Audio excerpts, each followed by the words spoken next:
तरकारी देखने से अच्छा रागिनी ने अपना ध्यान तरह तरह की स्वादिष्ट मिठाइयों पे किया। रागिनी अपने मन में सोची, शाही महल में आने से कुछ अच्छा हुआ हो या न हुआ हो, कम से कम मुझे स्वादिष्ट मिठाइयाँ तो खाने को मिलेगी। वैसे मानना पड़ेगा, शाही रसोइयों क्या स्वादिष्ट मिठाइयाँ बनाई है। ये सोचते हुए रागिनी बड़े चाव से एक एक मिठाई खाने लगी।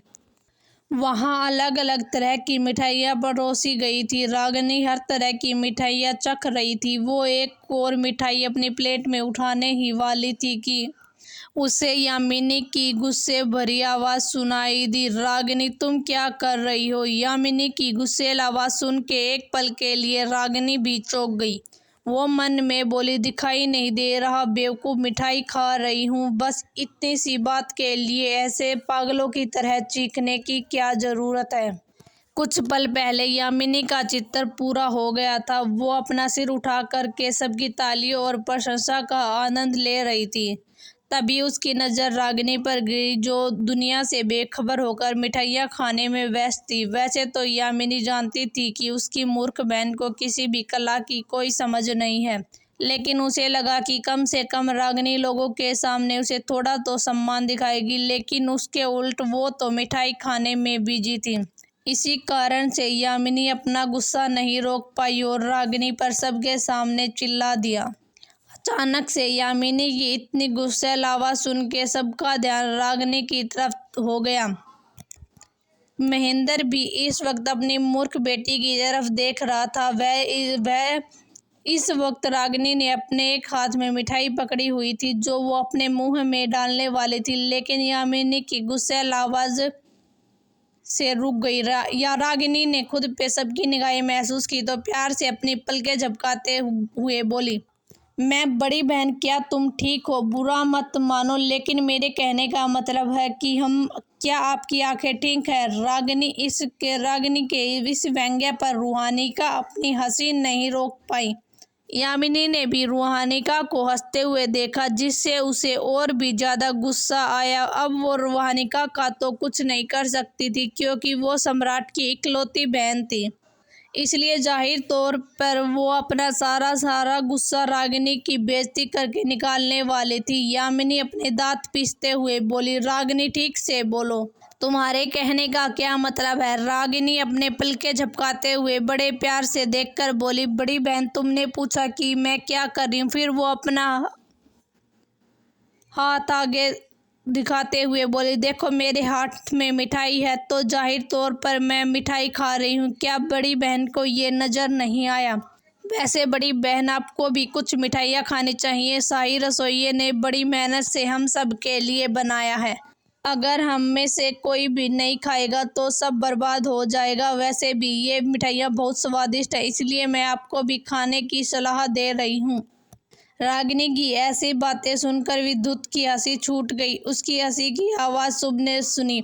इसमें तो रागिनी का मुंह ही काला पड़ गया। रूहानिका धीरे धीरे हंसी थी, जिससे ज्यादा लोगों का ध्यान उस पे नहीं गया, लेकिन विद्युत के हंसने की आवाज़ सबने सुनी। जब विद्युत ने सबकी नज़रें खुद पर महसूस की तो वह अजीब तरह का खांसने का नाटक करते हुए बोला, देवी और सज्जनों, मैं माफ़ी चाहता हूँ, वो अचानक से मुझे खांसी आ गई। आप लोग अपनी बातों का सिलसिला जारी रखिए। जाहिर तौर पर उसका इशारा रागिनी और यामिनी के बहस की तरफ था। रागिनी उसकी बातों के पीछे का मतलब बहुत अच्छे से समझ रही थी।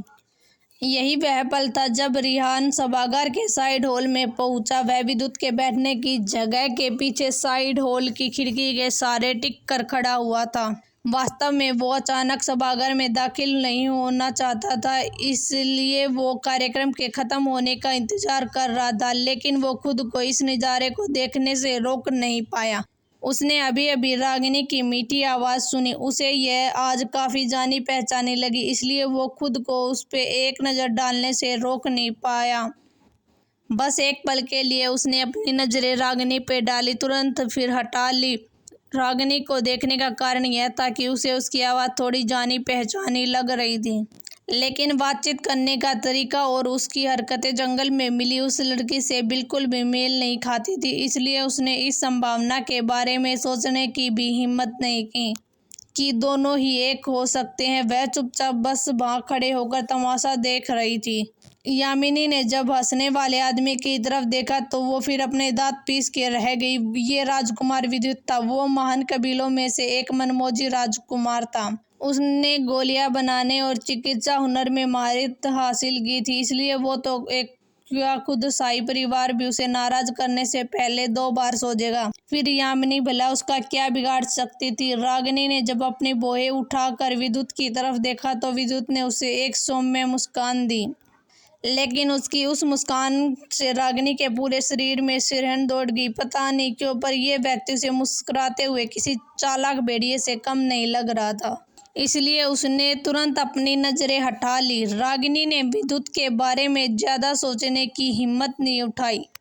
उसके चेहरे पे एक प्यारी सी मुस्कान अभी भी बरकरार थी। रागिनी ने एक नज़र सिंहासन पर बैठे सम्राट की ओर देखा, लेकिन रागिनी और यामिनी की बात में उनका कोई भी दखल देने का इरादा नजर नहीं आ रहा था। रागिनी को इस तरह से जवाब देते देख सम्राट भी उसकी ओर काफी दिलचस्पी से देख रहे थे। यहाँ मौजूद लोग सभी तमाशों को देखने के लिए तैयार थे। रुहानिका ने भी अपनी नजरें रागिनी पे बना रखी थी। वो इन लोगों को देखकर सिर्फ मन ही मन में एक लंबी आह भर सकती थी। वो इस वक्त शाही परिवार के सदस्य की कुर्सी पर बैठी थी, इसलिए वो ये देखना चाहती थी कि आखिरकार कब तक सम्राट चुप्पी साधे रहते हैं। इन थोड़े से समय में रागिनी ने सबके चेहरे की ओर देखकर उनके मन के भाव पढ़ लिए थे। फिर उसने एक नज़र अपनी बड़ी बहन की तरफ देखा, जिसका चेहरा इस वक्त गुस्से के कारण पूरी तरह लाल हो चुका था। उसके गुस्से को और भड़काने के लिए रागिनी ने अपने हाथ में पकड़ी हुई मिठाई मुंह में रख ली। रागिनी के ऐसा करते ही यामिनी का गुस्सा भड़क उठा, लेकिन वो गुस्से में रागिनी को कुछ नहीं कहती। इससे पहले ही उसे उसके पिता की चेतावनी भरी नजरें महसूस हुई। उसके पिता महेंद्र ने उसे आने से पहले ही चेतावनी दी थी कि शाही महल में रागिनी के साथ कुछ भी करने की कोशिश मत करना। अभी कुछ पल पहले यहाँ सभा में सब उसकी बेटी की प्रशंसा कर रहे थे। इससे महेंद्र बहुत खुश था, लेकिन जब यामिनी ने अपना शिष्टाचार को नजरअंदाज करके जिस तरह से गुस्से में व्यवहार कर रही थी, वो महेंद्र को बिल्कुल भी पसंद नहीं आया था। सभी लोग इस वक्त दोनों बहनों को अजीब नजरों से देख रहे थे। आखिर यामिनी खुद पे लोगों की नजरों का कारण कैसे नहीं समझ सकती थी। इस वक्त यामिनी बहुत ही ज्यादा शर्मिंदा महसूस कर रही थी। उसने अपने दोनों हाथों की मुठ्ठियां कस ली और गुस्से को दबाते हुए रागिनी से बोली, छोटी बहन, तुम आखिर किस तरह की बात कर रही हो? तुम अब एक विवाहित महिला हो। तुम अभी भी अपना सारा ध्यान खाने पे कैसे लगा सकती हो? रागिनी उसकी बात पे हंसते हुए बोली, बड़ी बहन, क्या विवाहित महिलाएं मिठाई नहीं खा सकती? क्या ये सच है? पर मैंने ऐसा पहले कभी नहीं सुना। रागिनी ये सारी बातें आश्चर्य से अपनी आंखें बड़ी बड़ी करके यामिनी से पूछ रही थी। फिर नीचे की तरफ एक औरत को दिखाते हुए बोली, बड़ी बहन देखो, वो चाची भी मिठाई खा रही है। वो तो आपसे हमसे उम्र में काफी बड़ी है, तो वैसे ही वो विवाहित ही होगी, है ना? फिर हाथ के इशारे से कुछ और महिलाओं को दिखाते हुए बोली, उधर भी एक नजर डालो। देखो बड़ी बहन, क्या तुमने उन्हें मिठाई खाते हुए नहीं देखा? अगर वो सब मिठाई खा सकती हैं तो फिर मैं मिठाई क्यों नहीं खा सकती? बड़ी बहन, रागिनी हर एक बात बड़ी ही मासूमियत से बोल रही थी। उसकी बातें सुन के यामिनी खुद भी अवाक रह गई। बहुत सारे लोग रागिनी को अजीब नजरों से देख रहे थे, यहाँ तक कि सबसे ऊंचे सिंहासन पर बैठे सम्राट के होठ भी ऊपर की तरफ उठ गए। वो मन ही मन बोले, सही कहा है, किसी ने कही हुई और सुनी हुई बातों पर यकीन नहीं करना चाहिए। रुहानिका तो यामिनी की बेइज्जती देखकर खूब हंसने का मन कर रहा था। अगर उसे यह शाही परिवार की मर्यादा रखना नहीं होता तो वह पेट पकड़कर हंसती। रागिनी के जवाब से यामिनी का चेहरा एक पल देखने लायक था। महेंद्र अधिरथ को खुद इस वक्त अपनी मूर्ख बेटी की बातों से दंग रह गया। उसे विश्वास नहीं हो रहा था कि उसकी बेटी इस तरह से भी बात कर सकती थी। विद्युत के कंधों पर भी इस वक्त बाल कांप रहे थे, जिससे ये पता चल रहा था कि वो अपनी हंसी दबाने की कोशिश कर रहा था।